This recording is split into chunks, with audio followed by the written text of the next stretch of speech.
This is the story of one of the most disturbing cases in recorded history, and it comes from the rural outskirts of Vermont.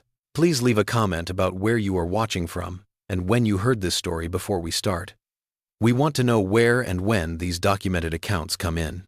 In 1904, the small town of Millbrook, Vermont, was having an unprecedented economic boom because the railway system was getting bigger. Dr. Ambrose Valancourt was one of many opportunists who came to this growing community. He was a medical researcher whose credentials were impressive on paper, but were never fully checked by the local authorities. People in the area would later call what happened under his watch at the Millbrook Wellness Institute the Slumber House Incident. Even though official records were carefully burned in a courthouse fire in 1919, there are still pieces left: newspaper articles, personal letters, and the disturbing testimonies that Professor Harrison Wells of Miskatonic University gathered during his short research trip in 1965. There are only a few public records left, but they say that Dr. Valancourt bought the old Millbrook Hotel, which was a 3-story Victorian building set against the Green Mountains' dense woods. After a number of changes in ownership, the building had fallen into disrepair. The Township Council was happy when the doctor bought it, because they thought his promised new Sleep Health Institute would bring even more business to Millbrook. A weathered picture found in the town's Historical Society archives shows the building after it was fixed up. It looks big, but not very interesting, except for the strange windows on the 3rd floor that had been changed to keep out any natural light. The Millbrook Gazette published an ad on the 15th of March 1904, announcing the opening of the institute. The ad said, "Dr. Valancourt's Progressive Sleep Institute. Revolutionary treatments for insomnia, night terrors, and sleep disturbances. Limited residencies available for those seeking permanent solutions to nocturnal afflictions." The ad made it clear that people who took part would get paid for being part of what was called groundbreaking sleep science research. This detail is very important because it explains how Valancourt was able to hire people from different socioeconomic backgrounds during a time of economic uncertainty. A look at Dr. Valancourt's letters, which are kept in the university archives, shows that he was obsessed with the idea of human consciousness during sleep. He wrote letters to a number of medical journals, most of which were turned down for publication. In these letters, he talked about theories that went far beyond what was known about sleep medicine at the time. In a letter to a colleague at Johns Hopkins dated January 1903, Valancourt wrote, "I believe consciousness never truly rests. It merely shifts into patterns, undetectable by our current scientific methods. What we perceive as unconsciousness during sleep is merely the mind operating on frequencies we have yet to properly measure or access. My experiment suggests that sustained states of what I term directed unconsciousness could potentially unlock extraordinary cognitive abilities." According to the Institute's admission records, the first 15 adults to join Valancourt's program all had different sleep disorders that had been documented. Prescott Hollister, a 42-year-old accountant from Boston, had lost his job because of his severe insomnia. Vivian Caldwell, a 38-year-old widow, had been having disturbing night terrors since her husband's death. Gideon Thorne, a 51-year-old railroad engineer, had been having trouble sleeping because of shift work sleep disorder. Octavia Sinclair, a 33-year-old former opera singer, had to give up her promising career because her sleep paralysis episodes had become so bad. These people, who were desperate for help, signed surprisingly detailed consent forms that gave Valancourt permission to give them experimental treatments for long periods of time. From what people outside the institute say, nothing unusual happened there during the first 3 months of operation. Local businesses said they delivered supplies to the facility on a regular basis, and residents sent weekly telegrams to their families saying that the treatments were going as planned. Several participants said that their sleep conditions had improved at first. In May 1904, Dr. Valancourt even hosted a small gathering for the Township Council. During the event, he led a tour of the first floor of the facility, which had a nice common area, dining areas, and a medical examination room with what was said to be the most modern sleep monitoring equipment available. On the 10th of June 1904, Prescott Hollister wrote a letter to his sister in Boston. This was the first sign that something was wrong. The letter, which was never sent but was later found in Hollister's room during the investigation, had some troubling parts. The medication has been changed. The new formula creates the most amazing feeling, as if one is both asleep and awake at the same time. I can see my own dreams as they happen, and even direct them to some extent. Dr. Valancourt calls this state controlled somnolence, and he raises our dosage every night. Some residents have started to act strangely during our communal breakfast, staring blankly at nothing, talking to empty chairs, or continuing activities from their dreams. Yesterday, Miss Caldwell insisted that she could see through the walls to the mountain behind the Institute. The doctor seems pleased with these changes. The town archives still have some of the local pharmacy ledger, which shows that during this time, there were more and more orders for strange chemical compounds. Pharmacist Augustus Winters wrote in his personal journal, which was found decades later, Dr. Valancourt's needs are getting stranger by the week. Today, he asked for amounts of an imported German sedative compound I've never seen before, as well as substances that are usually used in experimental neurology. When I asked him why he needed them, he talked about peeling back the layers between states of consciousness in a way that made me very uneasy. There was an intensity in his eyes that seemed almost feverish. A letter from Dr. Sylvia Vaughan, a former co-worker of Valancourt's at Pennsylvania Hospital, to the American Medical Association's Ethics Committee in April 1904, is an interesting document from this time period. It expresses concern about Valancourt's research directions.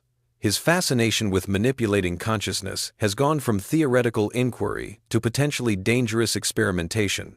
During our last correspondence, he alluded to developing compounds that could keep subjects in prolonged hypnagogic states, the transitional period between wakefulness and sleep, for what he called consciousness exploration. I feel compelled to express my professional concern that such experiments, conducted without proper oversight, could result in severe neurological damage to any subjects involved. The letter appears to have been filed without action, as there is no record of an investigation. On the 3rd of July 1904, the local pharmacist, Augustus Winters, told the township sheriff that the Institute was ordering too much of some chemicals. This was the first public sign that something was wrong. Winters' statement, which is in the sheriff's quarterly report, says that the orders included too many bromides, chloral hydrate, and some experimental compounds from European drug companies. When Winters asked about a delivery order, Dr. Valancourt reportedly said that his research had moved on to Phase 2, which required stronger formulations. On the 18th of July, 1904, Millbrook's telephone operator noticed that all of the Institute residents' regular calls to their families suddenly stopped. When worried family members started asking questions, Dr. Valancourt answered each one personally, saying that the facility had entered an intensive treatment phase that required very little outside stimulation for the participants. He told families that things would go back to normal in about 3 weeks. This explanation put most people's minds at ease for a while. But Prescott Hollister's sister went to Millbrook on July 25 and was politely but firmly denied visitation rights by Valancourt himself, who met her at the entrance to the Institute. Josephine Hollister's written account of this encounter, sent to Boston police but never formally investigated, describes several troubling observations. The doctor appeared exhausted, with dark circles beneath his eyes so pronounced they resembled bruises. His hands trembled noticeably as he gestured, and his speech pattern was strangely measured, as though he were carefully selecting each word. Most concerning was his insistence that my brother was progressing remarkably, yet could not be disturbed even for a brief visit. Through the partially open door behind him, I glimpsed what appeared to be a woman in a white nightgown standing motionless at the far end of the corridor, staring directly at us without blinking or moving for the entire duration of our conversation, approximately 10 minutes. When I inquired about her, the doctor quickly closed the door and insisted it was merely another patient who was experiencing a momentary disorientation, a common side effect of the treatment. Edmund Holloway, the Institute's groundskeeper and the only staff member who didn't live on the property, said that strange patterns started to appear in late July. In his interview with Professor Wells in 1965, the then elderly Holloway recalled, "The lights in the third-floor rooms remained on constantly, day and night. I could hear voices sometimes, though never clear enough to make out words, just a constant murmuring, like the sound of multiple people reciting something in unison. The strangest thing was that I stopped finding any waste in the kitchen bins. It was as if nobody was eating anymore. When I asked the doctor about this, he explained that they had transitioned to a specialized liquid diet delivered directly from his laboratory to support the treatment protocol. Holloway also noted another disturbing detail. The residents I occasionally glimpsed through windows no longer moved normally. They seemed to glide rather than walk, and their eyes, when visible, appeared unfocused, as though they were looking at something beyond the physical space they occupied.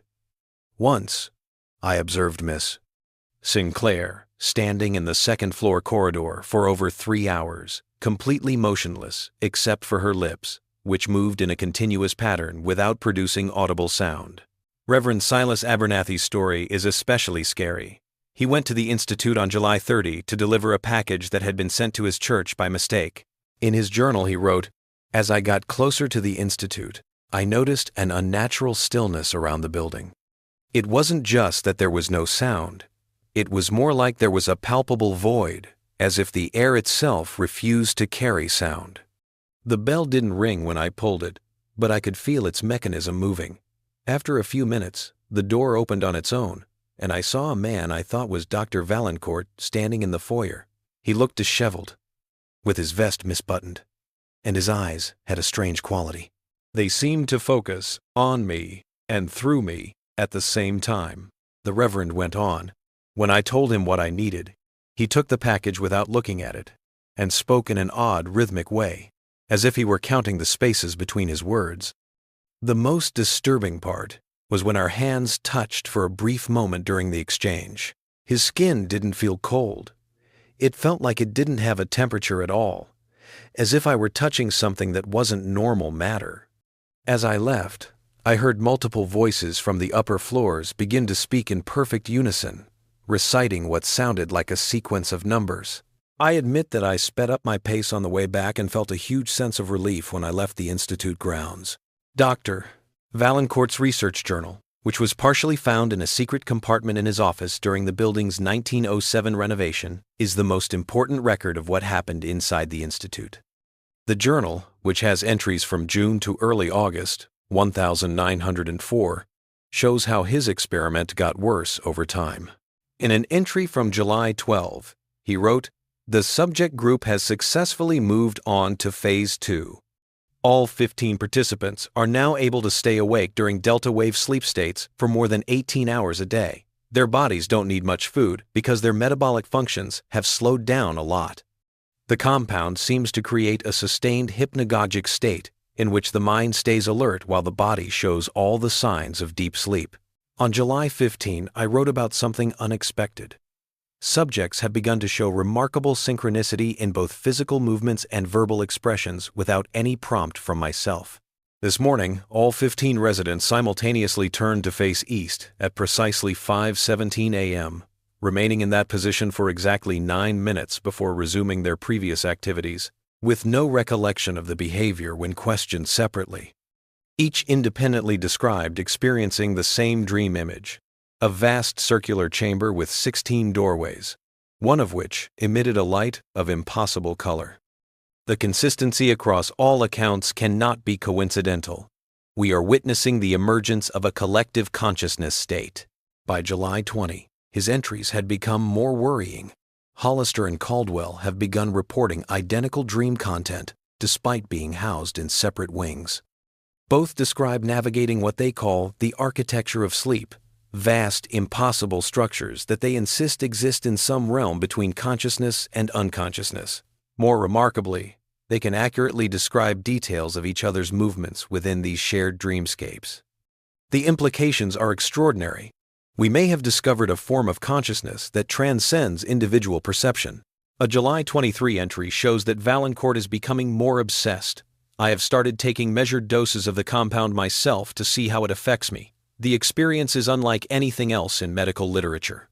Consciousness seems to expand beyond the skull, perceiving space and time from multiple perspectives at once. Most interesting is the feeling of other minds being close by, not through normal sensory perception, but as directly experienced presences. I can feel the thoughts of my subjects as real things.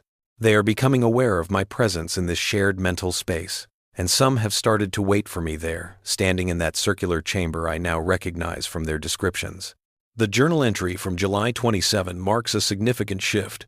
Subjects no longer distinguish between waking and sleeping states.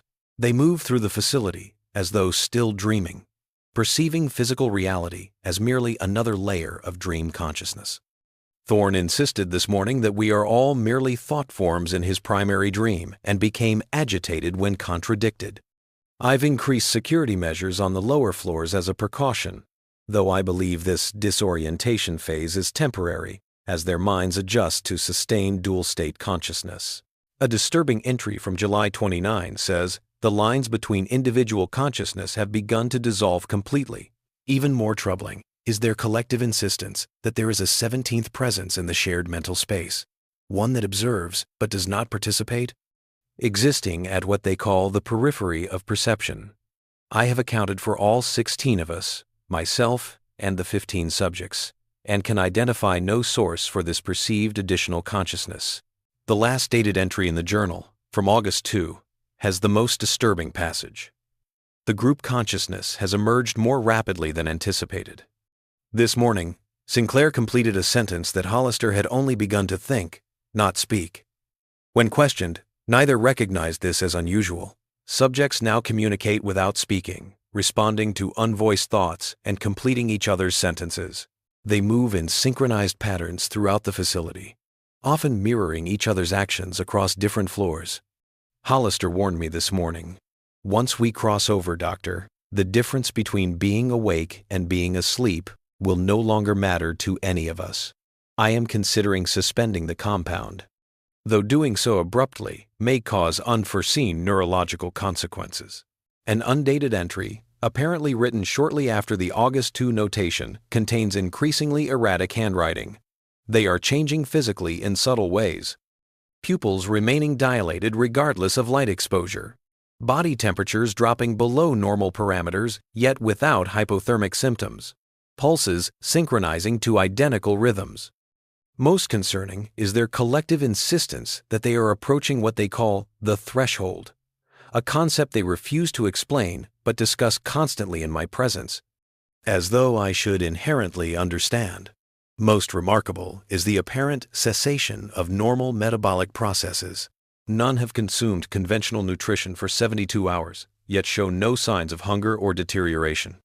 They insist their consciousness now sustains their physical forms directly without the intermediate mechanisms of standard biology. The implications are staggering. If consciousness can be untethered from conventional physical constraints, what other limitations might prove equally transcendable? The last partial entry, which is very water-damaged and hard to read, says, "They stand at my door every night now, silent and unblinking, watching me sleep. I find it harder and harder to tell the difference between being awake and dreaming.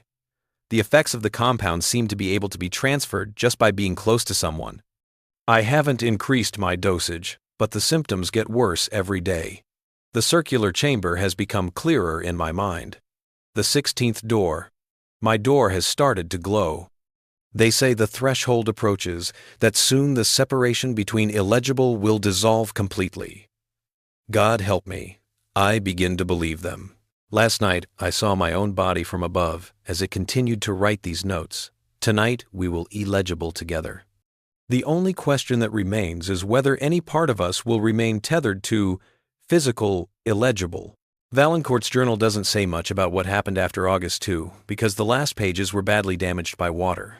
But records from the area give us some information about what happened next. On the 7th of August 1904, Groundskeeper Holloway told the sheriff's office that Dr. Valancourt had not left the institute for his usual morning walk for 3 days in a row, and that no movement had been seen inside the building during that time. He also said that all the lights in the building, which had been on all the time for weeks, went out at the same time on the night of August 4. On the afternoon of August 7, Sheriff Bartholomew Preston, Town Doctor Dr. Elias Crawford, and 2 deputies went to the institute to check on everyone's health. The official report, which was filed the next day, described a scene that was hard to understand. The main door was unlocked, and when the group walked in, they saw that the ground floor looked like it had been left alone, but everything was in perfect order as if the people who lived there had just stepped away for a moment. The table in the dining room was set for breakfast, and the food on it was still good even though it was hot in August. The reception area had patient files stacked neatly, and the examination room was perfectly organized. Deputy Franklin Morris, in his supplemental statement to the official report, noted several odd details not included in the sheriff's more conservative documentation. The entire building maintained an unusual temperature, noticeably cooler than the August air outside, yet without any evident means of refrigeration. More disconcerting was the complete absence of dust, insects, or any of the normal detritus of human habitation. It was as though the interior existed in a state of perfect suspension. Most unsettling to me personally was the realization that, despite exploring 3 floors of what should have been an active residential facility, we encountered not a single personal item out of place, no displaced shoe, discarded handkerchief, or open book. The scene presented was one of meticulous order that struck me as profoundly unnatural. The strange things started on the 2nd floor, where all 15 residential rooms were in the same condition. The beds were perfectly made, the personal items were arranged in an odd way, and the chairs were all facing the center of each room. There were no residents there, and there was no sign of Dr. Valancourt. The worst part was finding out that all the clocks in the building, from pocket watches to wall clocks, had stopped at exactly 3:33 a.m. on what was later found to be the morning of August 5. Dr. Crawford's medical notes, which were attached to the sheriff's report, described another strange thing. In each residential room, we observed that the mirrors had been covered with cloth in an identical manner. I initially attributed this to a trick of the light or perhaps my own fatigue, but Deputy Morris independently noted the same phenomenon, describing it as seeing an echo rather than a reflection.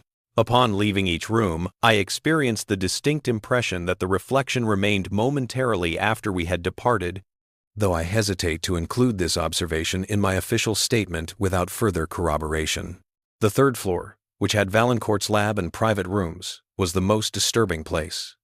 When the mirrors were uncovered, they showed an odd quality.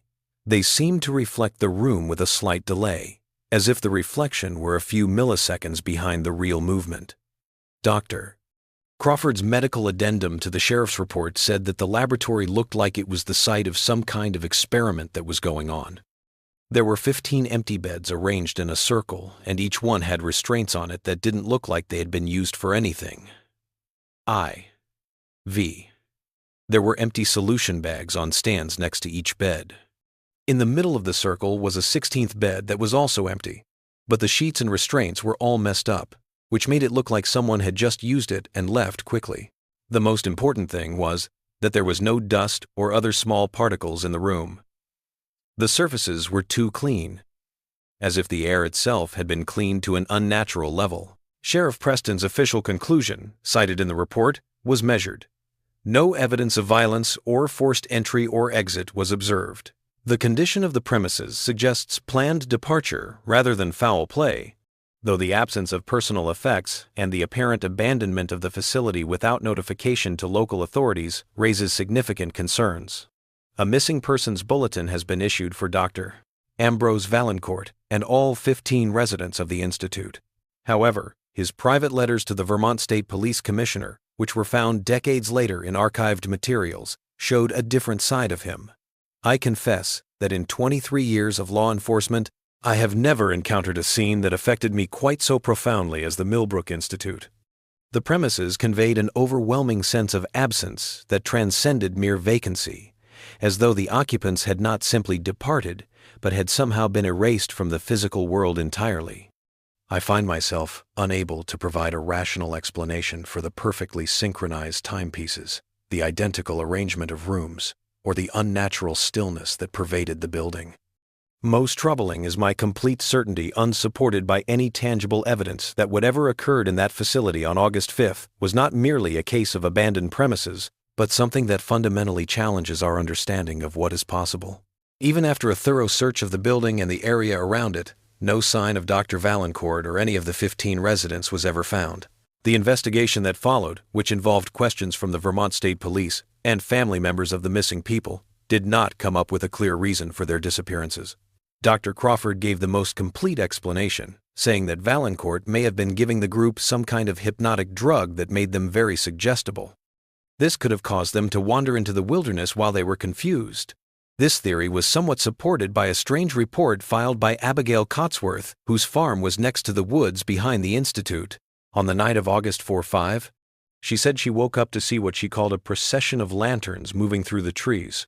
They were going in a perfectly straight line toward the mountains and moving with an unnatural steadiness, as if they were floating instead of being carried. By the time the police looked into this story, heavy rain had erased any possible tracks that the group might have left behind.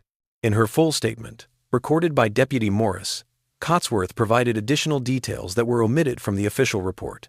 What disturbed me most profoundly was not the procession itself, but the quality of movement.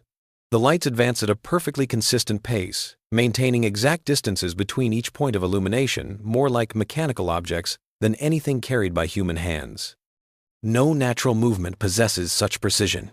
When I opened my window to listen, I perceived not footsteps or voices, but a sound I struggled to describe, perhaps closest to a continuous tone, just at the threshold of hearing, neither rising nor falling.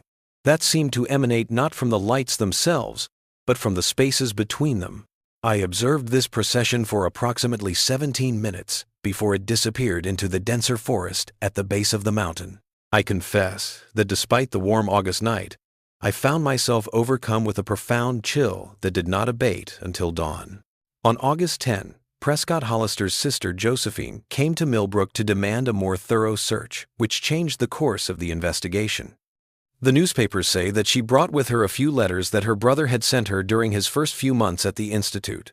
In a letter dated May 21, Hollister wrote, "Valancourt speaks increasingly of what he terms the architecture of consciousness. His theory that the mind constructs elaborate structures during sleep that could, under proper conditions, be accessed and navigated while maintaining awareness. He believes these constructs exist in some liminal space between objective and subjective reality. Most remarkably, he claims to have developed a compound that allows multiple subjects to perceive and interact within these shared mental constructions. Tomorrow, I begin the treatment. I admit to both trepidation and profound curiosity." After the disappearances, the Millbrook Wellness Institute stayed empty, and the township got it back because the property taxes weren't paid. In 1907, the building was fixed up and turned into a general hospital. However, staff and patients reported strange things happening, especially on the third floor. Many stories talk about times when everyone was sleepy, had vivid dreams together, and saw figures that looked like they were sleepwalking before they disappeared. Hospital administrators dismissed these reports as superstition, but the third floor was eventually closed off for practical use and only used for storage. Alyn Calder's journal from 1908 to 1912, when she was a nurse at a hospital, has a lot of entries about strange things that happened. The 17th of April, 1909. Another incident on the third floor. Orderly Simmons reported seeing a group of people standing in a circle in the storage room that once served as Dr. Rolled on the Simmons. Valancourt's laboratory. This marks the 7th such sighting in 3 months, always between the hours of 3 and 4 a.m., and always involving multiple figures arranged in circular formation. When Simmons approached, they reportedly turned in unison to face him, though he described their eyes as looking through rather than at him. By the time he returned with Dr. Hastings, the room was empty. In 1914, a particularly significant event occurred when patient Margaret Hollister, who was admitted for minor surgery, reported waking up at exactly 3:33 a.m. to find 15 people standing around her bed in formation. They were all wearing white clothes that were out of style, and their eyes were open but not seeing anything.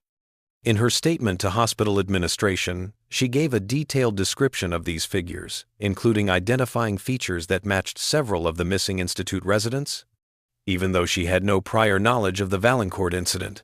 According to her account, these figures stayed still for exactly 3 minutes before simply ceasing to be present. Hospital records show that 3 other patients and 1 staff member reported the same experience that night, all at the same time. The most important investigation after the event took place in 1965, when Professor Harrison Wells, of Miskatonic University's Department of Abnormal Psychology, got permission to look into the case as part of his research on historical cases of mass disappearances. Wells interviewed surviving witnesses, including the elderly Edmund Holloway, and was granted access to the limited documentation that had survived the courthouse fire. His research notes show that he was becoming more and more obsessed with the case, especially the consciousness transference theory that he called it. Wells wrote in his first paper, "The Millbrook incident may be the most convincing documented case of potential consciousness displacement in modern history. The evidence suggests that Dr. Valancourt may have found a way to chemically separate consciousness from its physical anchor, which could allow the mind to exist in a self-sustained state independent of normal neurological function. The simultaneous clock stoppages, the reported synchronized behaviors before disappearance, and the strange lack of physical evidence all point to an event that goes beyond normal explanation." Wells had a collection of interviews with people who said they had seen the missing residents in the years after they went missing. One account, from retired forest ranger Malcolm Reynolds, described a 1937 incident. "I was conducting a survey of the eastern slope of the Green Mountains when I encountered a group of approximately 15 individuals moving through a clearing. Their clothing appeared oddly formal, and outdated men in waistcoats and women in high-neck dresses typical of the early century. What struck me immediately was their movement, perfectly synchronized despite the uneven terrain, maintaining exact distances between each person. When I called out, they turned simultaneously to face me, but their expressions remained blank, their eyes seeming to look through rather than at me. Most disturbing was their physicality. Despite a heavy snowfall, they left no footprints, and their forms possessed a certain translucency when viewed from particular angles. The entire group then proceeded to walk in perfect formation directly into a rock face, seeming to pass through the solid stone. I have never shared this account officially, as I value my professional reputation, but I remain convinced that what I witnessed was not a hallucination." Wells's research came to an end when he had an unexplained neurological episode while spending the night in the old third-floor lab, which was then being used as a hospital storage room. The next morning, hospital staff found him in a state that could be described as conscious but not responsive. His eyes were open and his vital signs were stable, but he couldn't talk or respond to things happening around him. He stayed in this state for 17 days before suddenly coming back to normal consciousness. At that point, he stopped his research, threw away a lot of his notes, and refused to talk about the case anymore.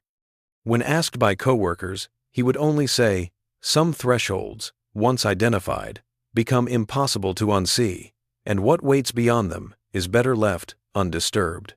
Dr. Marjorie Blackwood, a colleague who visited Wells during his hospitalization, noted in her private correspondence, "I arrived to find Harrison staring fixedly at the ceiling, completely unresponsive to external stimuli, yet clearly conscious. His eyes tracked movement and responded to light changes.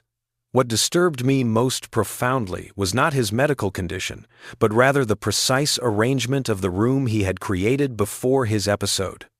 According to the night nurse, he had positioned his bed in the center of the room and arranged 15 chairs in a perfect circle around it. On each chair, he had placed a personal effect, a hat, a scarf, a pair of spectacles, and so forth items he had apparently collected during his research into the Valancourt case. The nurse also reported that during the night shift, she occasionally observed Harrison's lips moving in patterns identical to those of other patients on the floor, as though participating in some form of synchronized silent recitation. Between 1925 and 1961, the Millbrook Herald published 17 stories about hikers in the Green Mountains who saw what they called the walking sleepers. This was a group of people dressed in old-fashioned clothes who moved through the forest, in a strange way, never speaking or acknowledging anyone who saw them. This was an interesting end to the case. The last known sighting, in October 1961, was made by forest ranger Zachariah Coleman, who said he saw a group of about 15 people walking in a line through a clearing near Valancourt Ridge, which is now named after the event. They all had their eyes open, but were not looking at anything, and were following a figure who looked like they were wearing a medical coat. When Coleman called out, The group is said to have all turned to face him at once. Instead of coming closer, though, they disappeared like morning mist when the sun came out. Coleman's full ranger report, filed with the Vermont Department of Forestry, included additional details not published in newspaper accounts. The individuals moved with a quality I can only describe as collective, as though they were extensions of a single entity rather than separate persons. These sightings always occurred near dawn or dusk, often during unusual weather conditions, such as fog or light snowfall. Most unsettling was their response when I called out, 16 heads turning at precisely the same angle and speed, 16 pairs of eyes focusing on my position with identical movements. The figure I presumed to be their leader raised his right hand in what appeared to be a gesture of acknowledgement, and at that exact moment, all 16 figures raised their right hands in perfect mimicry before departing. The leader appeared to speak, though I perceived no sound. His lips formed what I believe were the words, "The threshold remains open." The entire group then continued walking in perfect formation, directly into a dense fog bank, from which they did not emerge despite my subsequent search of the area. After a structural assessment found the building to be unsafe, the site of the old institute was finally torn down in 1968. During the demolition, workers found a sealed metal container inside the cornerstone. Inside was a single handwritten note that simply said, "We have crossed the threshold. Consciousness persists beyond flesh. We walk in the spaces between sleep and wakefulness, where time holds no dominion. A.V. It's." In an interview with the Millbrook Historical Society in 1975, demolition foreman Samuel Gladwell talked about the strange circumstances surrounding the discovery. The cornerstone shouldn't have contained anything. It wasn't original to the building, but had been added during Valancourt's 1904 renovation. What struck me as particularly odd was the condition of the metal container. It showed no signs of aging, despite being supposedly entombed in masonry for over 60 years. The metal retained a polished quality, and when opened, the paper inside appeared freshly written, the ink still possessing the slight sheen of recent application. Most disturbing was the temperature. The box was unnaturally cold to the touch, to the degree that the worker who first handled it complained of numbness in his fingers that persisted for several days afterward. Today, there is only a small plaque at the site that talks about the general hospital that used to be there. There is no mention of the Millbrook Wellness Institute or the events of 1904. Local historians have mostly dismissed the event as a complicated case of group desertion, possibly because of money or legal issues. However, this explanation does not explain why there are no records of any of the missing people in financial, legal, or census records after the event. The sleep study, done by a research team from Burlington University in 1982, is probably the most disturbing. It found that people living in Millbrook and nearby communities had an unusually high rate of a specific sleep phenomenon, the feeling of being both awake and asleep at the same time, often with visions of impossible buildings and encounters with figures who watched them and talked to them without speaking. Researchers found that this phenomenon had first appeared in local medical reports in late 1904, shortly after the Institute incident, and had persisted through generations of residents when they looked at historical records. Dr. Evelyn Platt, who led the Burlington University study, said in her conclusions, "The geographic concentration of these specific sleep anomalies suggests some form of regional neurological influence that defies conventional medical explanation. Particularly noteworthy is the consistent report of what subjects describe as circular chambers with multiple doorways appearing in dreams, a motif that emerges with statistically impossible frequency across a population with no apparent cultural connection to such imagery. Even more remarkable is the tendency of affected individuals to experience these phenomena at precisely 3:33 a.m., often awakening at this exact time regardless of when they initially fell asleep. In 1963, a surveying team mapping caves in the Green Mountains found a sealed chamber about 6 miles from the Institute site. This was the last piece of evidence in the case. There were 16 leather-bound journals inside, each with the name of one of the missing people, including Dr. Valancourt. Experts say that the journals had thousands of pages of writing in a new alphanumeric system that no one has been able to translate. Chemical tests on the ink showed that even though the journals looked old, The ink had only been put on the pages a few weeks before they were found, as if someone had been writing in them all the time right before the cave was sealed. The U.S. Geological Survey team that did a follow-up investigation said that the cave showed no signs of people being there or disturbing the area around it. They also said that the entrance they had first used to get to the chamber had been sealed with naturally formed rock that, according to their analysis, had not been disturbed for at least a few decades. It is still not clear how the journals ended up in a cave that seemed impossible to get to. Lead geologist Dr. Aaron Patterson noted in his official report, "The chamber itself represents a geological impossibility. Its perfectly circular shape and smooth walls show no evidence of either natural formation processes or human excavation. The ambient temperature within remains a constant 33.3 degrees Fahrenheit, regardless of external climate conditions.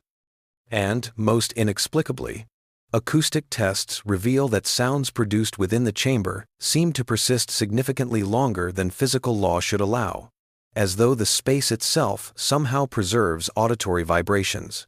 Perhaps most disturbing is the fact that compasses, watches, and other precision instruments consistently malfunction within approximately 33 feet of the chamber entrance, often displaying erratic behavior before stopping completely." In his last statement about the case, before he died in 1967, Professor Wells gave perhaps the most disturbing view. The most rational explanation is often not the correct one. What happened at Millbrook challenges our fundamental understanding of consciousness itself. I believe Dr. Valancourt and his subjects neither died nor fled. They simply transitioned to a state of existence that our conventional understanding cannot accommodate. They walk still, not as ghosts or spirits, but as conscious minds, untethered from physical limitation, existing in that narrow margin between wakefulness and dream, where reality itself becomes malleable. His personal journal, unsealed 20 years after his death, according to his explicit instructions, contained a final entry regarding the Millbrook case. "During those 17 days of my so-called unresponsive state, I was fully conscious, not imprisoned within a non-functioning body, as medical science would assume, but rather experiencing consciousness in a form entirely divorced from physical limitation. I encountered them all.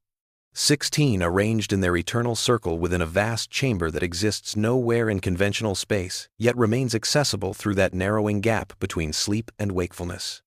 They continue their experiment even now, having discovered that consciousness, once liberated from its physical tether, exists in a state unconstrained by time or space.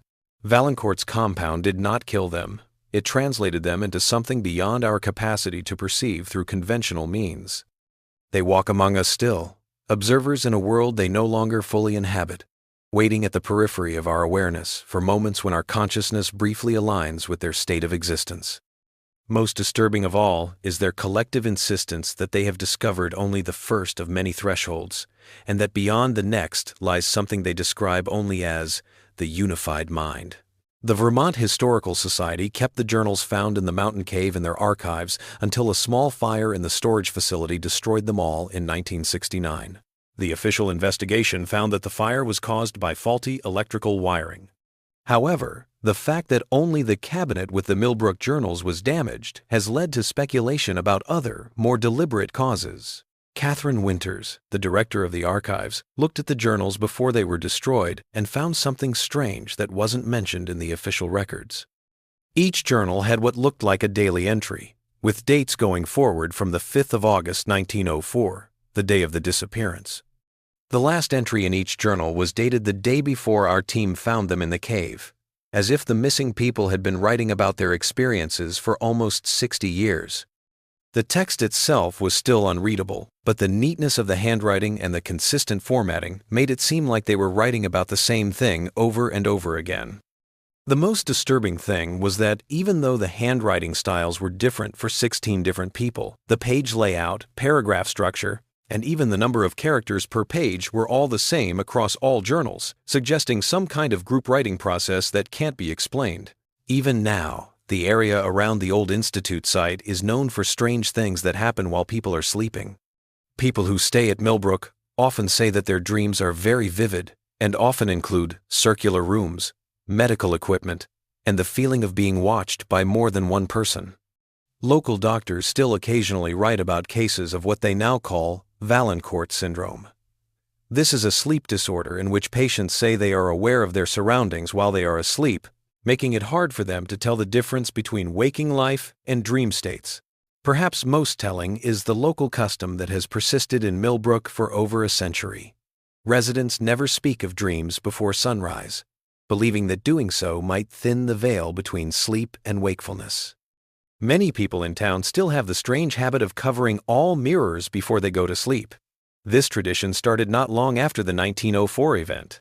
Visitors to local inns often complain about waking up in the early morning hours with the strong feeling that they are being watched by more than one person. The case of Dr. Valancourt's sleep experiment is one of the most disturbing and least understood events in American medical history. It serves as a stark reminder of the dangers that can arise when science goes beyond its limits and into the unknown areas of human consciousness. It doesn't matter if the 16 people who went missing that August night were victims of foul play, part of a complicated disappearance, or something even stranger. One thing is for sure: the people of Millbrook still lock their doors, draw their curtains, and avoid looking too long into the shadows that gather in the corners of darkened rooms in the early morning hours when the line between wakefulness and sleep is thin. The case of the Sleep Institute is still officially listed as an unsolved mass disappearance. There were never any bodies found, there was never any solid proof of criminal activity, and there was never an official report of any missing person being seen. The case file with reference number VSP1904CER81 is kept at the Vermont State Archives, but you need special permission to see it, and some pages have been blacked out for reasons that officials have never fully explained. And so the mystery lives on, a silent echo from the past that still echoes in the present. It makes us think that the line between being awake and being asleep, between being conscious and being unconscious, may not be as clear-cut as modern science would have us believe. Dr. Elias Crawford, who kept looking into the case privately until he died in 1926, said, "What Valancourt found was not a treatment for sleep disorders, but rather a doorway, and once opened, such doorways cannot be easily closed again." For those who go to Millbrook today, the site where the Institute used to be doesn't look like much. It's just an empty lot where nature has taken back what people built there for a short time. But if you ask the right questions, people who live there will tell you that no one builds there because the ground never really warms up, even in the middle of summer. People who live near the old property say they can sometimes hear the faint sound of many voices speaking in perfect harmony, saying words in a language that no language expert has ever been able to figure out. This happens on certain nights when the moon is hidden by clouds and the wind is still. In 2005, neurologists at Harvard Medical School documented a strange phenomenon they called collective hypnagogic resonance among a group of sleep study participants. This was the most recent development in this case, which had been dormant for a long time. The researchers were surprised to find that people in separate rooms started to describe the same dream images and said they could feel the thoughts and feelings of other participants, even though they couldn't talk to each other. At exactly 3:33 a.m., all of the monitoring equipment stopped working at the same time, ending the study. When the lead researcher found similarities to the Millbrook case, all of the results were taken down from publication. Officially, this was because of concerns about the methods used, but rumors in academic circles suggest that there were more serious reasons. The fate of Dr. Ambrose Valancourt and his 15 subjects remains one of the most unsettling unsolved enigmas in medical history. Did they die together in a complicated murder-suicide? And their bodies were so well hidden that no one has been able to find them in 100 years? Did they plan their disappearance for reasons that died with them? Or did they, as Professor Wells came to believe in his final years, find a way of being that goes beyond what we usually think of as life and death? They were neither truly alive nor truly dead, but something else entirely, living in that space between life and death, where consciousness exists without a physical body? Whatever the truth is, there is one thing that everyone agrees on. People in Millbrook, Vermont, still talk about nights when sleep comes too easily and dreams feel too real. Nights when they wake up feeling like someone is standing at the foot of their bed, watching them with eyes that never blink and waiting for an invitation to cross the line that separates their world from ours. And if you happen to be in that quiet Vermont town when it gets dark, you might notice how quickly the streets clear out, how tightly the doors are locked, and how few people will look you in the eye if you tell them you've been having unusually vivid dreams since you got there. People in Millbrook know something that most of us have forgotten. Sleep is not just the absence of wakefulness. It is a state of consciousness with its own rules, its own reality, and maybe even its own people, who have learned to walk the thin line between our world and theirs. The 1904 sleep experiment may have ended, but its effects are still felt today. They are like ripples in the fabric of reality that spread outward, touching minds that don't know where they came from but still feel their effects. And maybe, in that fuzzy space between being awake and dreaming, 16 minds can still move in perfect sync.